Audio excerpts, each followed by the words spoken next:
ఎందుకంటే వాళ్ళందరి దగ్గర డబ్బులు కొట్టేయడం కోసం ఈ చేసే ప్రయత్నం. నేను ఒక శాసనసభ్యుడిని. నా నియోజకవర్గంలో భూ వినియోగ మార్పిడి జరగాలంటే నాకు సంబంధం లేదు, లేకపోతే పట్టాదారు పాస్ పుస్తకాలు ఇవ్వాలంటే నాకు సంబంధం లేదు, లేఅవుట్లు ఎవరన్నా ఏసీ అనుమతులు తీసుకొని అమ్ముకోవాలంటే నా దగ్గరకు రావాల్సిన పని లేదు. నా దగ్గరకు రావాల్సిందంటే ఎవరన్నా వివాదాలు వచ్చినాయి, లేకపోతే పట్టాదారు పాస్ పుస్తకాలు ఇవ్వట్లేదండి, మేము ఎంఆర్ఓ ఫోన్ చేసి చెప్తాం, లేకపోతే ఎక్కడ రోడ్డు కావాలి చెప్తాం, మంచినీళ్ళు కావాలి చెప్తాం.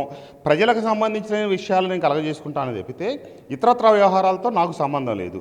ఇతగాడికి అక్కడ పెడంలో ఉండగా లేకపోతే పెనమలూరులో ఉండగా అయిపోయిన లేఅవుట్లకు కూడా డబ్బులు పెనమలూరులో వసూలు చేసిన ఘన చరిత్ర కలిగిన గనుడు ఇతను.